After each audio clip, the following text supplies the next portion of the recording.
बताने का हमने कभी कोचिंग नहीं किया इंटर में। उसके बाद थोड़ा फिजिक्स हमारी वीक थी, उसमें काफी मेहनत करने के बावजूद भी हम अच्छा गेन नहीं कर पाए मेडिकल में। फिर चौथी साल हमको BHMS मिल जाता, एक 134 नंबर पाए थे लास्ट ईयर। उसी साल हमने अपियरिंग में ही UGC नेट का फॉर्म डाला, अपियरिंग में ही तो हमारा तुरंत नेट हो गया। हम लोग क्या करते थे, लिखते थे। और स्याही के लिए हम लोग क्या करते थे, पटरी को घोटाते थे मतलब क्लीन करते थे, क्लीन राइटिंग अच्छी बने, राइटिंग अच्छी करे। और आपने देखा तो उस समय हमारी मार्किंग कम हुई, अच्छा रेट होना, सेकंड डिवीजन पास हुए थे हाई स्कूल में। हाँ, हाई स्कूल में सेकंड डिवीजन पास हुए थे। फिर साइंस ग्रुप से फिर 2-3 साल पे तब मेरे पापा स्टार्ट कर गए थे। मेरे हमारी प्राथमिक शिक्षा अपने गांव के प्राथमिक विद्यालय में हुई है। और जितने आजकल जितनी टेक्नोलॉजी ज्यादा हो गई, जितनी सुविधाएं आज है, उतनी सुविधाएं नहीं थी हमारे समय में। हम लोग एक ही किताब और कॉपी तो उस समय थी ही नहीं, हम लोग पटरी लेके जाते थे, उसी पे घुटाते थे, करखा लगाते थे, उसी पे लिखते थे। हेलो दोस्तों, नमस्कार। मैं राहुल कुमार आप सभी का स्वागत करता हूं आपके अपने यूट्यूब चैनल JPR क्लासेस बाग में। जैसे कि आप सभी को पता है कि हमारा जो चैनल है वो 2 चीजों पर कार्य कर रहा है। हमारे चैनल का जो पर्पज है वो 2 है। पहला पर्पज है कि सोर्स ऑफ एजुकेशन, और जो दूसरा जो हमारा पर्पज है वो सोर्स ऑफ मोटिवेशन। तो सोर्स ऑफ मोटिवेशन का जो पर्पज ये हम लोगों ने इसलिए बनाया क्योंकि बहुत सारे स्टूडेंट्स हमारे साथी जो थोड़ा सा परेशान हो जाते हैं, हताश हो जाते हैं किसी परिस्थिति की जो है दिक्कत में आकर के, किसी परिस्थिति बस। तो ऐसे लोगों को मोटिवेट करना अपने माध्यम से, अपने सीनियर्स के माध्यम से, अपने जूनियर्स के माध्यम से, और सभी महान अनुभवी व्यक्ति जो अपने जीवन में काफी बहुत सारा अनुभव कर चुके हैं और अच्छे पोस्ट पे हैं, उनके माध्यम से आपको मोटिवेट करना, ये हमारे चैनल का मकसद है। और हम देख रहे हैं कि आज हमारे ही बीच हमारे सर बैठे हुए हैं अरविंद भैया जी, जो कि इसमें बेसिक शिक्षा विभाग में पोस्टेड हैं। और भैया जो है 4 बार नेट भी हैं, 2 बार JRF भी हैं, 3 बार PCS का मेंस भी सर ने लिखा है। और ये बहुत अच्छी बात है, ये अनुभव की बात है। और सर का अनुभव हम सर से ही शेयर करेंगे। तो सबसे पहले ज्यादा हम लोग बात नहीं करते हैं क्योंकि वीडियो बहुत लंबी हो जाएगी, तो हम डायरेक्ट चलते हैं सर से, सर का परिचय जानते हैं और उसके बाद फिर बात को आगे बढ़ाते हैं। तो सबसे पहले अरविंद सर, आपका बहुत बहुत स्वागत है हमारे यूट्यूब चैनल JPR क्लासेस बाग में। स्वागत सर। बहुत धन्यवाद राहुल भाई, आपने अपने यूट्यूब चैनल हमको इन्वाइट किया, जिसके लिए हम आपका हृदय से धन्यवाद करते हैं। मैं अपने परिचय के अंतर्गत बता दूं, मेरा नाम अरविंद कुमार यादव है। मैं बेसिक एजुकेशन विभाग लालगंज आजमगढ़ में मेरी पोस्टिंग है। और अच्छा सर, आप बिलोंग कहाँ से करते हैं? इसलिए मेरा अपना ब्लॉक है, पूर्व ब्लॉक है। अच्छा। पूर्व ब्लॉक के अंतर्गत सरावा ग्राम का नाम है। अच्छा। मेरा आजमगढ़ है, सरावा अंबारी। तो आप जो है अपने जिले में ही पोस्टेड हैं, जैसे कि मैं पोस्टेड हूँ। और मैं आपको एक चीज और आपकी जानकारी के लिए बता दें कि हम और सर जो है दोनों पड़ोसी हैं। और हमारा घर सर के घर से हमको लगता है कि 10 किलोमीटर की दूरी पे होगा, 8-10 किलोमीटर की दूरी पे। और चलिए फिर आगे बढ़ते हैं हम लोग कि सर आज का जो माहौल आप देख रहे हैं शिक्षा का, तो उस स्तर पर हम ये जानना चाहेंगे कि आपका जो प्राइमरी स्कूलिंग हुई है, जो प्राइमरी की जो आपकी जो शिक्षा दीक्षा हुई है वो कहाँ से हुई है और किन परिस्थितियों में हुई है, और उस परिस्थिति में जो है क्या स्थितियां थी और आज की परिस्थिति में क्या अंतर आपको देखने को मिलता है? जहाँ तक हमारे प्राइमरी एजुकेशन की बात है, हमारी प्राथमिक शिक्षा अपने गांव के प्राथमिक विद्यालय में हुई है। और जितने आजकल जितनी टेक्नोलॉजी ज्यादा हो गई, जितनी सुविधाएं आज है, उतनी सुविधाएं नहीं थी हमारे समय में। हम लोग एक ही किताब और कॉपी तो उस समय थी ही नहीं, हम लोग पटरी लेके जाते थे, उसी पे घुटाते थे, करखा लगाते थे, उसी पे लिखते थे। वही हमारा रफ भी था, वही हमारा शब्द भी था, दोनों काम लोग उसी पे करते थे। कक्षा 1 से 5 तक हम लोग उसी पे काम चलाए हैं, कोई कॉपी नहीं थी। और उस पर लोग लिखते भी थे और उसको मिटा भी देते थे। और वो देखिए, वो गॉड गिफ्टेड भी होता था। उस समय का जो माइंड होता था वो तुरंत उसको याद भी कर लेता था, और उसको याद भी कर लेते थे, और काफी लंबे समय तक वो जो है मिलता रहता था। चलिए, ये तो हम सब ने देखा है कि हम लोग नरकट की पेन से उसको पहले से ही व्यवस्थित करते थे, जाकर के कहीं दूर से काट के लाते थे। सबके यहाँ, सबके गांव में उपलब्ध भी नहीं होता था, तो हम लोग जाते थे एडवांस में उसको काट करके जो है लाते थे। और उसको इससे क्या करते थे हम लोग, ब्लेड से या फिर चाकू से उसको अच्छा बनाते थे, उसको नुकीला बनाते थे। उसी से हम लोग क्या करते थे, लिखते थे। और स्याही के लिए हम लोग क्या करते थे, पटरी को घोटाते थे मतलब क्लीन करते थे, राइटिंग अच्छी बने, राइटिंग अच्छी करे। और आपने देखा होगा कि एवर रेडी सेल का बैटरी वगैरह जब आती थी उस समय, तो उसको भी हम लोग क्या करते थे, उसको बाजे से निकलती थी या कहीं भी पड़ती थी, मिली हम लोगों को मिलती थी, तो उसको हम लोग क्या करते थे कि फोड़ के उसको उस पटरी पे ऐसे लगाते थे और उसको ऐसे घोटाते थे। तो वो काली बैटरी का जो होता था, वो जितना बैटरी में लगता था उतना ज्यादा उसमें क्लियरिटी आती थी। और जब हम लोग 70 पढ़ते थे दूधी को या चाक को खड़िया को घोर करके एक बोतल में उसमें एक सूत या धागा डुबो करके उससे हम लोग क्या करते थे कि पटरी पे जो होती थी 70 पाड़ते थे। 70 पाड़ने के बाद इसको लोग कहते हैं हासिल। तो हासिल पाड़ के उसको अपनी हैंड राइटिंग में अच्छे से अच्छा लिखने का प्रयास करते थे और टीचर बहुत प्रभावित हुआ करते थे उस समय। एक बात मैं और बता दूं आपको, मैंने अपने इस एजुकेशन में देखा है कि मुझे टीचिंग करने लगभग 6-7 साल हो गए। अच्छा। इस समय की टीचिंग में उस समय इतना अंतर था। आज के जो बच्चे हैं जैसे लगता है बहुत वीक बच्चे हैं। हाँ बिल्कुल। उनको कोई चीज समझाइए, कई दिनों तक समझाइए, वो समझते ही नहीं थे। और मुझे अपना दौर याद आ रहा है, उस समय जो बच्चे रहा करते थे कम सुविधाओं के बावजूद भी एक बार टीचर को पढ़ा देता था, अगले दिन नेक्स्ट जब क्वेश्चन पूछता था हम लोग ज्यादातर बच्चों से उत्तर बता देते थे। और आज इतनी सुविधाएं हो गई हैं, सरकार तमाम तरह के लक्ष्य निर्धारित कर दिया है, उसके बावजूद शिक्षक इतनी मेहनत करने के बावजूद भी उस लक्ष्य को हासिल नहीं कर पा रहा है। बिल्कुल। और प्राथमिक शिक्षा के बाद हम लोग आगे बढ़ते हैं। जूनियर की शिक्षा जो आपकी हुई वो कहाँ से हुई, किस कॉलेज से? जूनियर की शिक्षा बस हमारे गांव के जस्ट बगल एक उच्च प्राथमिक विद्यालय अमरेथू था। अच्छा। उस समय वो एक मारा स्कूल था, वहाँ अच्छा स्टाफ था, 8 लोगों का स्टाफ था। अच्छा। फिर वहाँ जब हम लोग पहली बार गए कक्षा 6 में, तब हम लोगों ने ABCD से हमारा परिचय हुआ। कक्षा 9 में? 6 में। अच्छा। 5 तक तो हम अंग्रेजी के बारे में ज्यादा ही नहीं करते थे, तब हम लोग इंग्लिश लिखना सीखे। और वहाँ प्राथमिक विद्यालय में हम लोगों ने अच्छी पढ़ाई की, जूनियर में और अच्छी पढ़ाई हम लोगों की हुई। और धीरे हम लोग अंदर प्रतिभाएं धीरे निखरने लगी और टीचर ने भी उसमें अच्छा गाइड दिया और हम लोग अक्सर होते चले गए। अच्छा। और इसके बाद हम लोग जब आते हैं भाई प्राइमरी बेस, प्राथमिक के बाद फिर जूनियर में आता है व्यक्ति, जूनियर से मिडिल में आता है, फिर हाई स्कूल की जो शिक्षा होती है उसको प्राप्त करता है। तो हाई स्कूल की जो शिक्षा आपको मिली वो कहाँ से मिली, कौन से कॉलेज से? हमको हाई स्कूल की शिक्षा सागंज के पहले एक स्कूल पड़ता है खंजहापुर। अच्छा। वो हमको श्रीपत यादव इंटर कॉलेज खंजहापुर। अच्छा। जब 2003 में हमने हाई स्कूल में पास किया वहां से, तो उस समय हमारी मार्किंग कम हुई थी। अच्छा रेट हमने सेकंड डिवीजन पास हुए थे हाई स्कूल में। हाँ, हाई स्कूल में सेकंड डिवीजन पास हुए थे। फिर साइंस ग्रुप से, फिर उसके बाद हमने इंटर जनता इंटर अंबारी से किया, साइंस ग्रुप से। फिर जब हम 2005 में 6 में 5 में हम जब इंटर पास किया, उसके बाद हमारे बड़े भाई साहब थे, मामा के लड़के थे, वो हमको इलाहाबाद दिवा गए। उस समय इलाहाबाद बहुत क्रेज हुआ करती थी। लोग कहते थे भाई जो इलाहाबाद चला गया है पक्का नौकरी पा जाएगा, कुछ बनकर ही आएगा। तो हम लोग के मन में बड़ी उत्कंठा हुआ करती थी, हम लोग इलाहाबाद जाएंगे, अच्छे से पढ़ेंगे, कुछ बनेंगे। क्योंकि उसमें उदाहरण हुआ करता था कि जो लोग इलाहाबाद गए हैं पक्का कुछ ना कुछ बन के आएंगे। तो हमारे भाई साहब हमको इलाहाबाद दिवा गए, तो वो हम पहले मेडिकल की तैयारी शुरू किए। पांडे क्लास में हमने एडमिशन लिया, फिर हमने मेडिकल की तैयारी अच्छे से 4 साल हम तैयारी किया मेडिकल की। हाँ, गांव में जब आने का हमने कभी कोचिंग नहीं किया इंटर में। उसके बाद थोड़ा फिजिक्स हमारी वीक थी, उसमें काफी मेहनत करने के बावजूद भी हम अच्छा गेन नहीं कर पाए मेडिकल में। फिर चौथी साल हमको BHMS मिल जाता, एक 134 नंबर हम पाए थे लास्ट ईयर में। तो भाई साहब हमारे कहे कि यार BHMS क्या करो, ऐसा करो, साथ में हम BA में भी फॉर्म डाले हुए थे। उस समय BEd का बहुत क्रेज हुआ करता था, तो हमने BEd का फॉर्म डाल दिया 2009 में। उसके बाद 1 महीने की पढ़ाई हमने किया BEd के लिए, 1 महीने के लिए पढ़ाई किया। लेकिन उसमें हमारे भाई साहब का योगदान था, वो हमको बहुत अच्छी गाइड की है। और एक चीज उन्होंने बताया, और हमको भी लगता है किसी भी एग्जाम को क्रैक करने के लिए जो उसके विगत वर्षों के पेपर हैं उनको बहुत अच्छे से आदमी को तुम पढ़ देना चाहिए, कंठस्थ कर लेना, एकदम कंठस्थ कर लेना। लगता है कि 25 से 30% क्वेश्चन तो वहीं से आते हैं। और अगर हम उसके चारों ऑप्शन पर एनालिसिस कर लें तो लगभग 50% क्वेश्चन हमको गेन हो जाते हैं। क्योंकि ऑप्शन बेस्ड जो क्वेश्चन होता है वो ऑप्शन तो किसी न किसी ऑप्शन का तो सही होता है। तो अगर हम लोग तैयारी तो करते हैं इस बेस पे कि हमको बस एक ऑप्शन सही वाला ढूंढना है, लेकिन अगर हम उसी साथ में जो गलत वाले ऑप्शन है उसको भी अगर हम लोग उसका एनालाइज करते रहे, उसका विश्लेषण करते रहे, तो इससे हमारा एक साथ 4 क्वेश्चन तैयार हो जाता है। तो यही जो कॉम्पिटेटिव के एग्जाम्स में जो बैठने वाले बच्चे होते हैं कंपटीशन के, वो ये काम नहीं कर पाते हैं। तो इस चीज को, ये चीज तो है ऐसी बहुत बुरी चीज है, इसको करना चाहिए कि इससे निकलना चाहिए कि हम एक चार ऑप्शन में एक क्वेश्चन टच करते हैं, एक ऑप्शन टच करते हैं, ये ऑप्शन सही है, बस हमको इससे नहीं मतलब है। 4 ऑप्शन कौन कौन से हैं उससे नहीं मतलब, बस हमको एक ऑप्शन टच करना है। तो ये अगर कमी बच्चों की दूर हो जाए, स्टूडेंट्स की दूर हो जाए, जो भी कंपटीशन देते हैं, तो ये निश्चित रूप से उनकी सफलता उनको जरूर मिलेगी। फिर उसके बाद मान लीजिए आपकी स्कूलिंग हाई स्कूल की हो गई, इंटर की हो गई, आप ग्रेजुएशन आपने कहाँ से किया? इलाहाबाद यूनिवर्सिटी, पूर्वांचल के TD कॉलेज। अच्छा, TD कॉलेज जो बहुत प्रतिष्ठित कॉलेज है पूर्वांचल का। एक बार अगर कहा जाए तो वो सिराजे हिंद जौनपुर का सिरताज है जो है TD कॉलेज। मैं भी वहाँ से PG हूँ।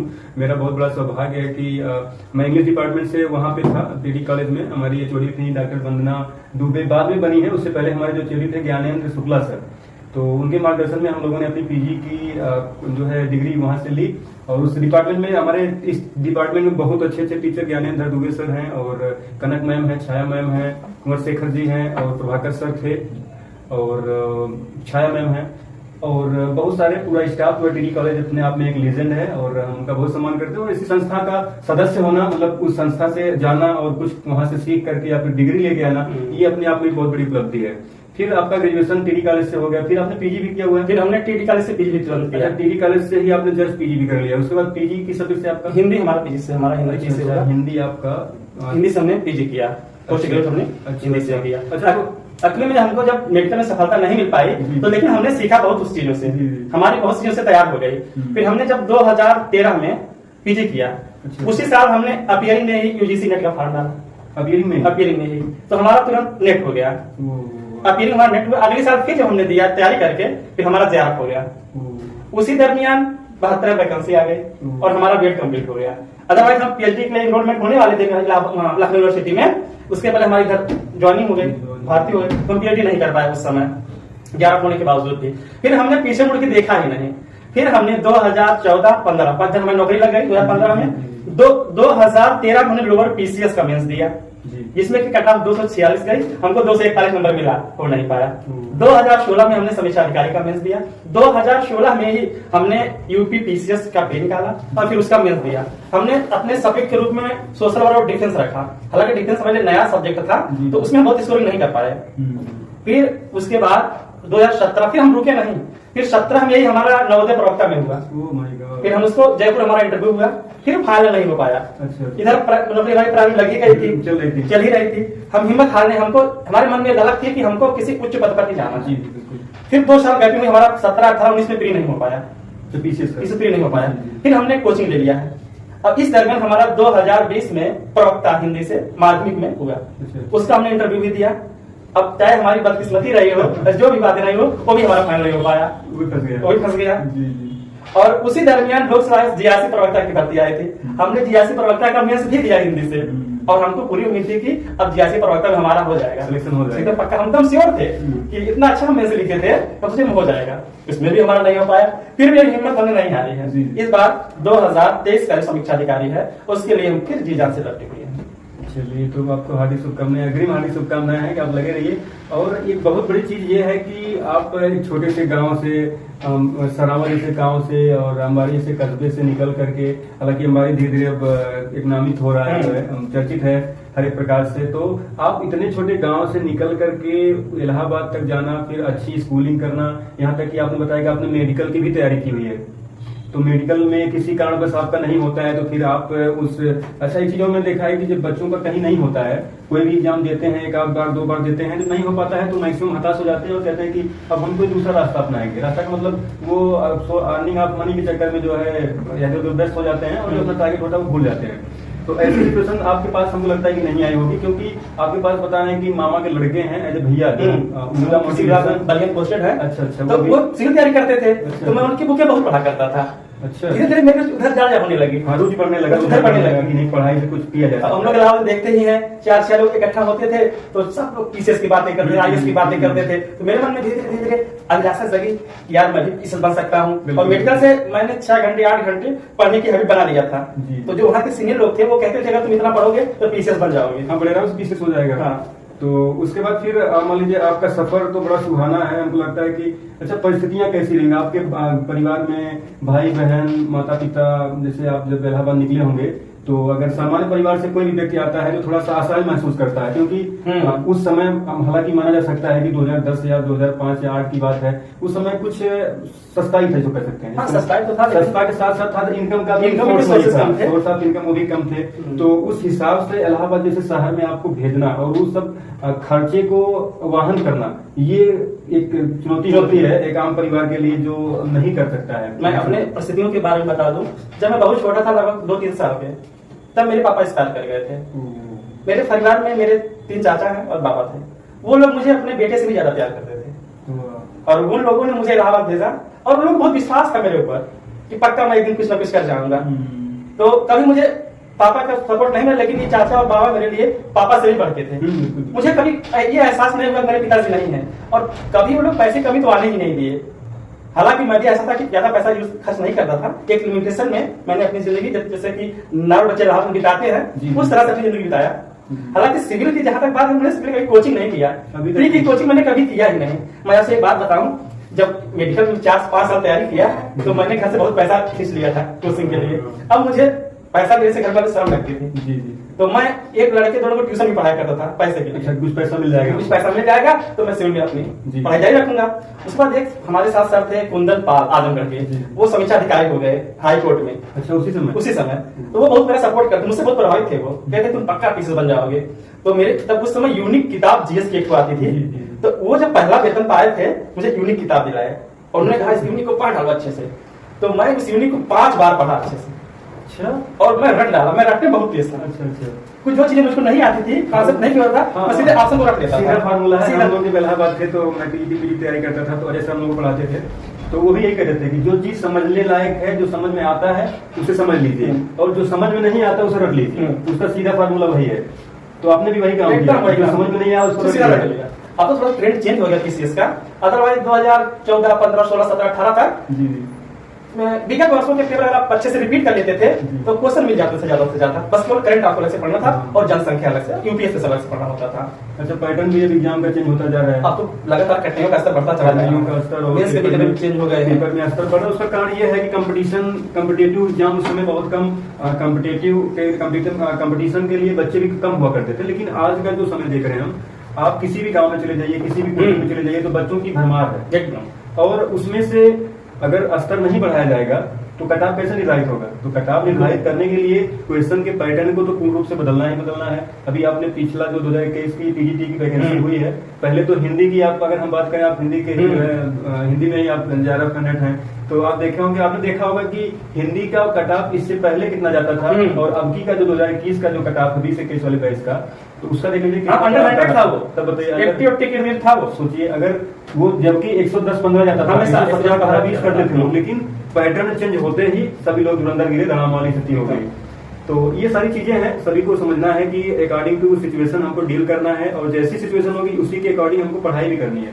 अगर एग्जाम का सिलेबस चेंज हो रहा है तो पैटर्न भी चेंज हो रहा है, पैटर्न चेंज हो रहा है तो उसके साथ हमको अपनी जो स्ट्रेटजी है उसको भी बदलना पड़ेगा, और टाइमिंग एरिया जो क्राइटेरिया उसको भी घटाना और बढ़ाना पड़ेगा। जैसे मैं बता दूं, मुझे लगता है ना, इंसान कभी हताश नहीं होना चाहिए। बिल्कुल कभी हताश होना नहीं चाहिए। हाँ, लेकिन ईमानदारी से मेहनत करना चाहिए, सिर्फ औपचारिकता नहीं पूरी करनी है। ये सबसे एकदम ईमानदारी से सफलता का मूल मंत्र है। और हमसे ज्यादा अपने बारे में अपने ज्यादा कोई नहीं जानता है। बिल्कुल, किसी ने कहा कि self confidence is the best confidence. बिल्कुल। तो no one can teach you more than yourself. कोई कितना आपको कहे कि ये कठिन है, वो कठिन, आप निकाल नहीं पाएंगे, लेकिन आपकी अंतरात्मा बता देती है कि हम निकालेंगे कि नहीं निकालेंगे। एक आध 2 एग्जाम दीजिए तो समझ में आता है कि हमारी क्या हैसियत है, हमारा क्या लेवल है, और हमको कितना तैयार होना है और कितना हम तैयार हुए हैं।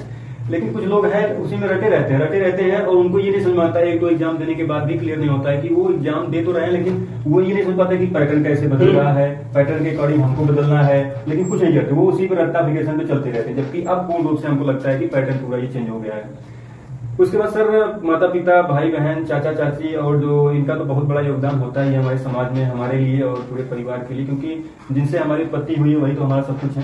एज ए गॉड है, एज ए नेचर है, जब जो कुछ भी माना जाए, जो कोई किसी को मानता हो, तो परिवार का होना ये बहुत बड़ा सौभाग्य है कि सब आपके साथ हों और आपका सपोर्ट करते हों। राहुल भाई, बात और बता दूं मैं आपको, विद्यार्थियों के लिए जानकारी के लिए, कि हर एक विद्यार्थी को एकदम ईमानदारी से अपने लक्ष्य के प्रति लगे रहना चाहिए। और कहीं ना कहीं जीवन में जो मैंने अनुभव किया है, किस्मत का भी कुछ रोल होता है। हाँ, उसको किस्मत कहिए या वर्क में कमी कहिए, कुछ लोग उसको किस्मत मान लेते हैं, हाँ, लक मान लेते हैं। क्योंकि मैं पिछले कुछ वर्षों से देख रहा हूँ, मेरा कभी एक क्वेश्चन, कभी 2 क्वेश्चन से पीटी रुक जा रहा है।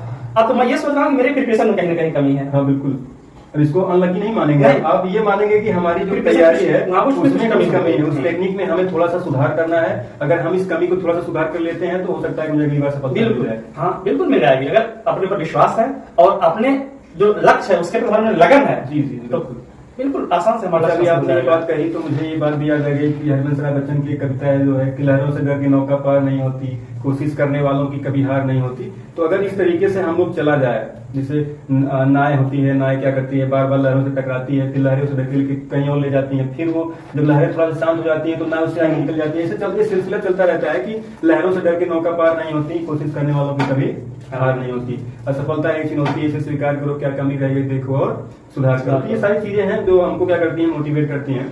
और इसके बाद परिवार की बात हुई, उसके बाद फिर अच्छा एक चीज और पर्सनल मेरा ये ओपिनियन है कि आपकी सफलता में परिवार का तो सहयोग है ही, टीचर का सहयोग है ही, जो दोस्त होते हैं उनका कितना सहयोग होता है, जो आपके देखिए दोस्त दो तरह के होते हैं।